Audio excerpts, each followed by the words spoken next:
الرحمن الرحیم، السلام علیکم، باخبر سویرا میں خوش آمدید. Good morning to you all. میں صدف عبد الجبار اور میرے ساتھ ہیں سائم خان. اور آج ہم بات کریں گے، اور بات اگر ہم کریں انڈیا کے حوالے سے تو انڈیا کے لیے روزانہ ہی مئی سے یہ پورا سال جو ہے نا 2025 ان کے لیے اچھا ثابت نہیں ہو رہا ہے. اور مئی سے جو سلسلہ شروع ہوا ہے وہ اب اگست تک، کل اگست ہے لیکن تقریباً اگست تک پہنچ رہا ہے. اور ہم یہ دیکھ رہے ہیں کہ روزانہ ہی ڈونلڈ ٹرمپ ان کے لیے ایک ڈراؤنا خواب بن کر سامنے آتے ہیں. تو ڈونلڈ ٹرمپ نے پہلے تو بھائی 25% ٹیرف عائد کیا، یہ بھی ہم آپ کو بتائیں گے. لیکن ڈونلڈ ٹرمپ نے ساتھ میں یہ بھی کیا ہے کہ انہوں نے رات گئے پاکستان کے ٹائم کے مطابق، بالکل تازہ اور سب شاید اس وقت سو رہے ہوں گے تو اتنے لوگ فیملیئر نہیں ہوں گے کہ ہوا کیا ہے. لیکن ڈونلڈ ٹرمپ نے رات گئے ایک اہم ٹویٹ بھی کر دی اور بتا دیا اس میں کہ جناب اب ایک اہم ڈیل پاکستان کے ساتھ ہو گئی ہے اور جتنے بھی آئل ریزروز ہیں وہ پاکستان میں ہیں اور اس کے لیے باقاعدہ مل کر کام ہوگا. پھر وہ یہ بھی کہتے ہیں کہ پاکستان کے ساتھ اچھی یہ لیا جا رہا ہے اور ہو سکتا ہے فیوچر میں ہو نوز کہ پاکستان انڈیا کو ہی آئل بیچنا شروع کر دے. سو اس سے مطلب انہوں نے اینڈ اس بات پہ کیا اپنی پوسٹ کا. آپ یہ دیکھیں کہ چلے ہم تو جو کر رہے ہیں وہ کر رہے ہیں، ہم تو بھارت کے جھوٹوں کو بے نقاب کر ہی رہے ہیں، لیکن کوئی 29 دفعہ ڈونلڈ ٹرمپ اس بات کا اعتراف تو کر چکے ہیں کہ انہوں نے پاک بھارت جنگ بندی کی، جس کو مسلسل بھارتی میڈیا پروپوگیٹ کر کے ڈینائی کرتا رہا. اب آپ یہ دیکھیں کہ جلتے پہ کتنا نمک ہے یہ، اور انڈیا میں اس وقت بھارت کو سینسیشنز ہو رہی ہیں. جہاں پر پاکستان کے ساتھ یہ ٹریڈ ڈیل مکمل ہوگی ہے، وہیں پر ڈونلڈ ٹرمپ نے 25% ٹیرف عائد کرنے کا اندیا بھی دیا ہے بھارت کے اوپر. اچھا میں ذرا ان کی جو ابھی لیٹسٹ پوسٹ ہے ذرا وہ آپ کو اردو میں بتا دیتی ہوں کہ کیا ڈونلڈ ٹرمپ صاحب فرما رہے ہیں. کہتے ہیں امریکی صدر کہتے ہیں کہ امریکہ پاکستان کے ساتھ مل کر پاکستان میں تیل کے ذخائر دریافت کرے گا. پاک امریکہ پارٹنرشپ کی قیادت کے لیے آئل کمپنی کا چناؤ کریں گے. آئل کمپنی تلاش کر رہے ہیں جو اس ڈیل کو آگے بڑھائے. ایک دن ایسا بھی ہو سکتا ہے کہ پاکستان سے بھارت کو تیل برآمد ہو اور دیگر ملکوں سے بھی ٹریڈ ڈیل ہو رہی ہو. معاہدوں سے امریکہ کا تجارتی خسارہ بڑی حد تک کم ہو جائے گا اور تفصیلی رپورٹ مناسب وقت پر دنیا کے سامنے رکھی جائے گی. تو یہ انہوں نے کہا. اچھا ٹیرف والی انہوں نے ٹویٹ الگ کی تھی. جی ٹیرف والی ٹویٹ پہلے تھی، یہ تو بھی آپ کو تازہ ترین خبر دے رہے ہیں کہ پاکستان کے ساتھ معاہدہ طے پا گیا ہے. اور اچھا اب آپ کو ذرا یہ بتاتے ہیں کہ پاکستان کے ساتھ ٹریڈ ڈیل جیسے میں بتایا کہ آپ کو مکمل ہو گئی ہے.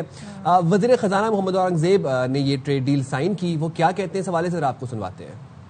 سفر ہم نے کیا ان ٹرمز آف میکنگ شور کہ جو نان ٹیرف بیریئرز ہیں، جو ہمارا ٹریڈ امبیلنس ہے، and then in terms of the tariff lines on both sides. تو آج جو صبح جو ملاقات ہوئی اس میں ہم سب موجود تھے. اس میں ایمبیسڈر گریئر تھے، سیکرٹری لٹنک تھے، and we had again a very constructive final round of discussions which will then led to finalizing the trade deal which was later on announced by President Trump. اور وہ آپ نے جو social media پہ ان کا جو message ہے وہ دیکھ لیا ہے. دیکھیے from our perspective it was always going beyond the immediate trade imperative. اور اس کا سارا جو مقصد بھی یہ تھا اور ہے کہ trade and investment have to go hand in hand. اور اس میں جو larger economic partnership, bilateral partnership, strategic partnership, I think وہ بہت ابھر کے سامنے آئی ہے. And I think for that I have to start by thanking everyone who has been involved in this process, starting with our country leadership. اس میں جو private sector کا رول ہے وہ بڑا ایک نمایاں رول ہے.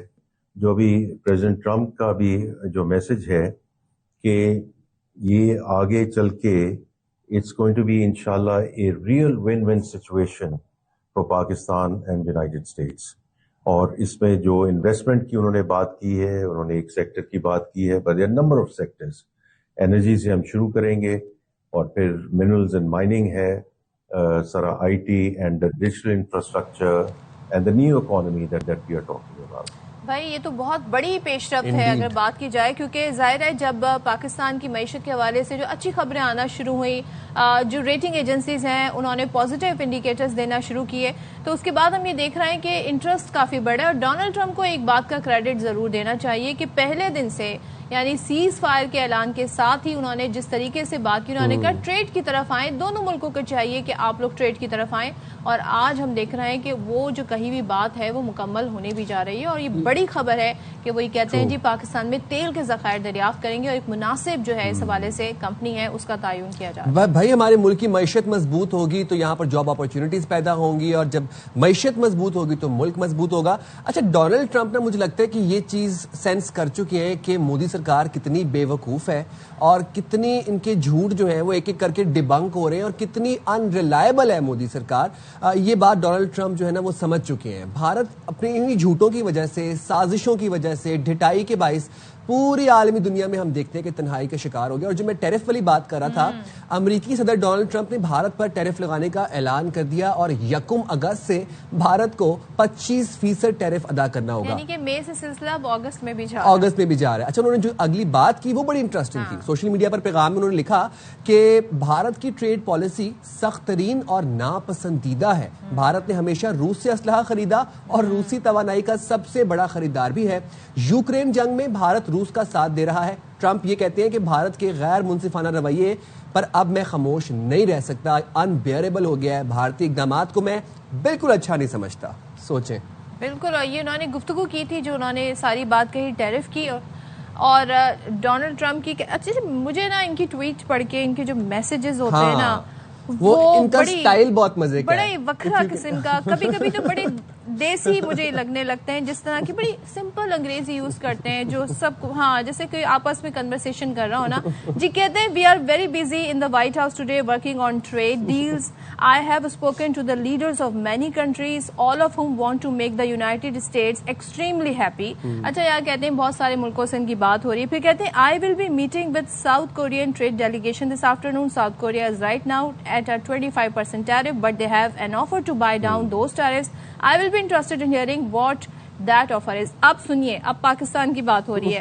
We have just concluded a deal with the country of Pakistan whereby Pakistan and the United States will work together on developing their massive oil reserves. تو کہتے ہیں جناب کہ جی massive oil reserves ہیں اور اس کے لیے ہم باقاعدہ پاکستان کے ساتھ ڈیل کر رہے ہیں. تو اسی پر بات کر لیتے ہیں. ہمارے ساتھ موجود ہیں معاشیات شاہد خاقان عباسی صاحب.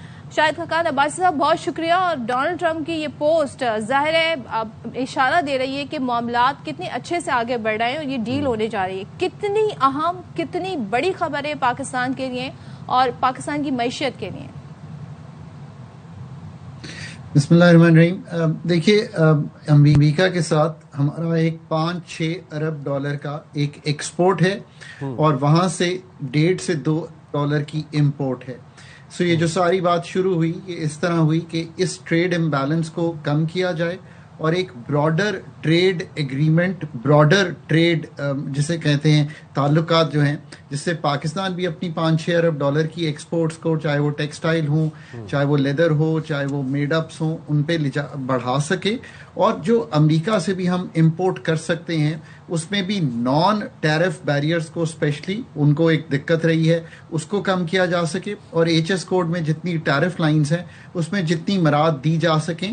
پلس آپ کو کل بھی معلوم ہوگا کہ پاکستان اتھارٹیز نے ایک ڈیجیٹل ٹیکس لگا تھا، وہ 5% وہ بھی کم کر دیا، یعنی کہ 0 آؤٹ کر دیا، تاکہ جو گوگل اور باقی ان کی کمپنیز پاکستان میں کام کر رہی ہیں ان کو سہولت دی جائے. اب جو ان کا ٹویٹ سامنے آیا ہے، so that talks about a broader engagement.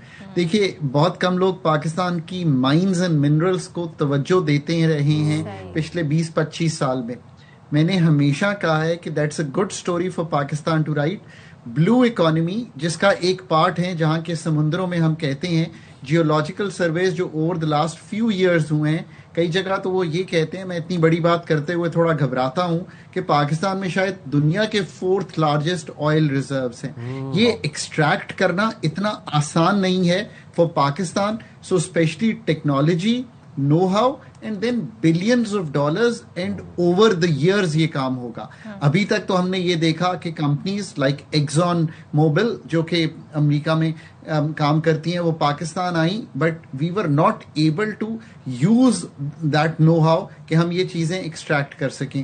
میں کبھی امید رکھتا ہوں کہ اب اس جو روش ہے اس کو تبدیل کر کے ہم ضرور آگے بڑھیں گے. ٹریڈ ڈیل کی جب ہمارے پاس کیا کیا جزیات ہیں وہ سامنے آ جائیں گی تو we can better talk about it. But چونکہ یہ ایک براڈر ڈیل اب ان کے ساتھ ہو رہی ہے, ایک براڈر انگیجمنٹ ہے, اور 10 مئی نے بڑی تقویت دی ہے اس چیز کو کہ پاکستان کا جو وقار ہے آفٹر دی انڈین کانفلکٹ وہ ایک جس نیشن کا سامنے آیا ہے, ایک وہ نیشن جو رسپانسبل ہے, ساتھ ساتھ ایک میکرو اسٹیبلٹی بھی ہے ملک میں. اس نے انویسٹمنٹ کے جو ذرائع ہیں وہ کھول دیے ہیں. پہلے تو ہم ڈویڈنڈ واپس کرنے کی پوزیشن میں نہیں تھے کمپنیز کی, اب وہ بھی ایک آسانی پیدا ہو گئی ہے. بٹ اس کا قطعی طور پہ یہ مطلب نہیں ہے کہ ہمیں اپنے جو فنڈامنٹل ایشوز ہیں ان کو ٹھیک نہیں کرتے چلے جانا تاکہ ہم پائے تکمیل تک پہنچا سکیں. ڈاکٹر خاقان نجیب, ایک چیز ذرا میں جاننا چاہ رہی ہوں کہ ڈونلڈ ٹرمپ کی اس ٹویٹ میں اور بھی بہت کچھ ہے. وہ یہ کہتے ہیں جناب کہ we are in the process of choosing the oil company that will lead this partnership. تو یہ جو آئل کمپنی ہوگی یہ کیا, کوئی ذرا آپ ہمیں سمجھا سکتے ہیں کہ الیبوریٹ کر کے اس سے کیا مراد ہے؟ اور جو پاکستان منرل انویسٹمنٹ فورم ہوا تھا کیا یہ سب اس کا بھی شاخسانہ ہے, یا آپ سمجھتے ہیں کہ یہ جو کانفلکٹ ہوا اور پاکستان نے الحمدللہ جنگ میں فتح حاصل کی یہ اس کا بھی نتیجہ ہے؟ تو کس چیز کو آپ کتنا کریڈٹ دیں گے؟ صدف, میں ان سب چیزوں کو کریڈٹ دیتا ہوں. And what we have been trying to say is کہ مائنز اینڈ منرلس کی ایک ڈیفینیٹ سٹوری ہے پاکستان کی, چاہے وہ ٹی ٹی ایم بیلٹ ہو جس میں کاپر, گولڈ کے ذخائر موجود ہیں, لیتھیم کے ذخائر موجود ہیں. 2029 میں آپ ریکوڈک کو پہلی دفعہ ایکسپورٹ میں لے جائیں گے. اسی طرح جو جیولوجیکل سرویز ہوئے اور آئل کی بات ہوئی, پر یہ بھی ساتھ ساتھ یاد رکھیے کہ یہ لانگ ٹرم ہے, یہ ہوتے ہوتے 5 to 10 years لگیں گے. بٹ ان کو ہونے کے لیے اور نیکسٹ جنریشن کو یہ اگر ہم ہینڈ اوور کرنا چاہتے ہیں یہ چیز, تو ہمیں بلینز آف ڈالرز اور ٹیکنالوجی چاہیے. جس فرم کا وہ ذکر کر رہے ہیں وہ کوئی امریکن فرم ہوگی. For example Exxon Mobil Pakistan میں پہلے بھی کام کرتی رہی ہے اور یہ کوشش کرتی رہی ہے کہ ہم یہ جو ذخائر ہیں ان سے فائدہ اٹھا سکیں. So it can be that اور it can be any other firm. یہ تو میں ایک نام لے رہا ہوں کیونکہ مجھے معلوم ہے کہ اس کی انگیجمنٹ پاکستان میں رہی ہے. یہ پرائیویٹ سیکٹر لیڈ ایک کام ہوگا, اور کیونکہ پاکستان کی بہت سی کمپنیز پی ایس او, او جی ڈی سی ایل جو ہیں وہ پبلک سیکٹر میں ہیں, وہ ان کے ساتھ بھی شراکت داری کر سکتے ہیں یا خود آ کر بھی یہ کام کر سکتے ہیں.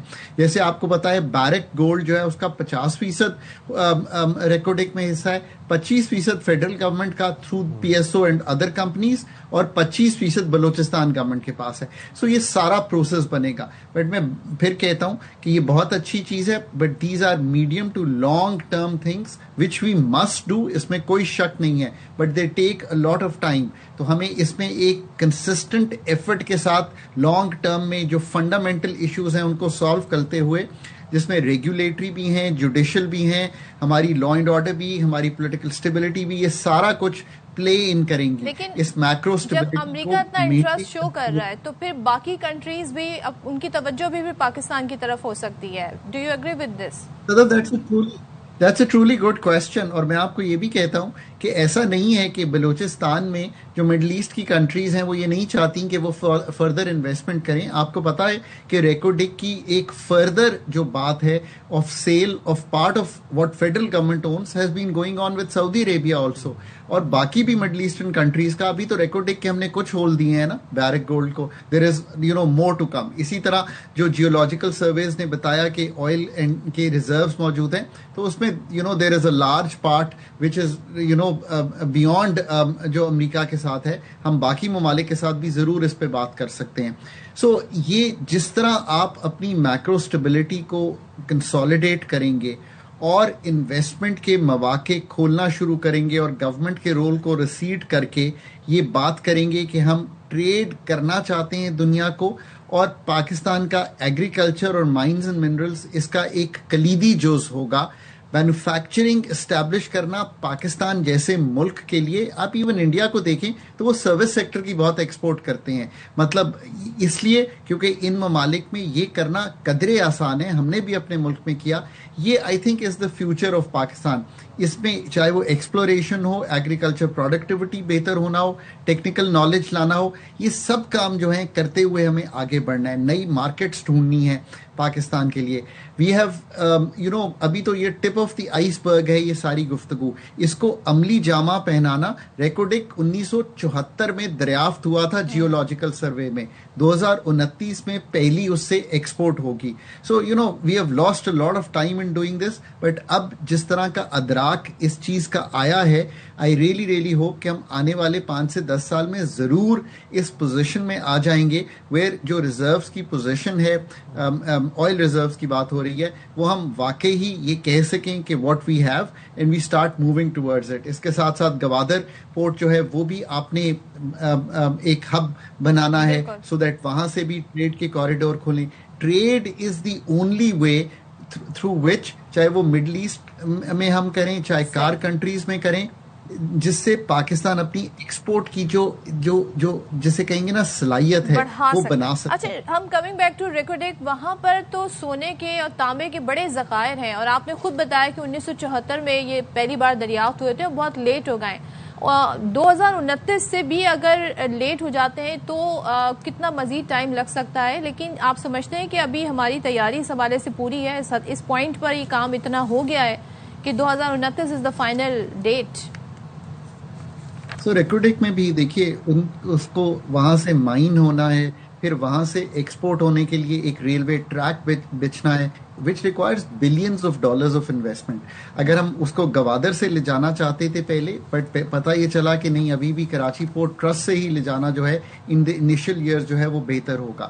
what I'm trying to explain is کہ یہ ریل ہارڈ ورک مانگتا ہے. اٹ از ناٹ کہ ہم نے وہاں سے کوئی سونا یا تانبا نکالا اور کہیں باہر بھیج دیا. پھر اس میں کتنی ویلیو ایڈیشن کی جا سکتی ہے پاکستان میں ہی, یا ہمیں چائنا بھیجنا پڑے گا, یہ کیسے ہوگا سارا پروسیس. بٹ آئی تھنک 2029 میں ایز بیرک گولڈ کے سی ای او بار بار کہتے ہیں, and we have all the reason to trust him, کہ پاکستان سے پہلی جو ایکسپورٹ ہے وہ شروع ہو جائے گی, اور آئی تھنک 3 سے 5 سال میں وہ اس کو ڈبل کرنے کی پوزیشن میں بھی آ جائیں گے. But that's not the whole story. اگر یہ اسٹوری ساری بن جاتی ہے اور ہم اپنے آپ کو اسٹیبلش کر لیتے ہیں ایز این ایکسپورٹنگ نیشن, آپ کو یہ بھی یاد ہے کہ یہ سینڈک میں بھی ہم کام کرتے رہے ہیں چائنیز اشتراک کے ساتھ, تو ہم ایک واقعی ہی we can move to becoming in the coming years. اور اس کو یہ بھی یاد رکھنا ہے کہ ہم نے یہ ریسورس کرس ایک چیز ہوتی ہے, ہم اکنامکس میں کہتے ہیں, یعنی کہ یہ ہم کھو نہ دیں, ہم ضائع نہ کر دیں ان چیزوں کو. سو ہم نے پراپر پروٹیکشن کے ساتھ, پراپر ریگولیشن کے ساتھ, پراپر لیجسلیشن کے ساتھ, پراپر کور کے ساتھ اس کو لے کر آگے بڑھنا ہے. ان کی رائلٹیز کیسے ہوں خاقان صاحب, جب ہم آئل ریزروز کی بات کریں وہاں پر ہم یہ دیکھتے ہیں کہ ریکوڈک میں ہمارے پاس سونا اور تانبے کے ذخائر بھی موجود ہیں. سونا اور تانبا یہ ایسے معدنیات ہیں کہ جو ملکوں کی تقدیر بدل سکتے ہیں. آبویسلی مین پاور ہمارے پاس موجود ہے, جاب اپرچونیٹیز کریٹ ہوں گی. کس حد تک آپ سمجھتے ہیں کہ یہ امپیکٹ آنا شروع ہو جائے گا by and large?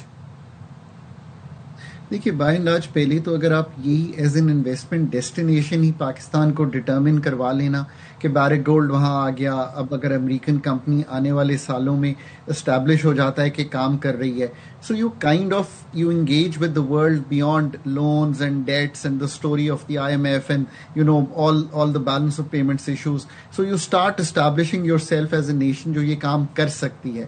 I think یہی ایک بہت بڑا سگنل ہوگا پاکستان کی طرف سے کہ ہم نے حالات ایسے بنا دیے ہیں کہ فورن کمپنیز جو ہیں جن کے پاس ایکسپلوریٹری کیپیبلٹی ہے, ہم یہ خود کام کر نہیں سکتے. دنیا بھر میں BHP, Billiton, Exxon, Barrick Gold, Rio Tinto, یہ وہ کمپنیز ہیں. ابھی ایک اور آسٹریلین آئے ہوئے تھے, اینڈریو فارسٹ, میں جانتا ہوں اس لیے کیونکہ I worked in Australia, so I know.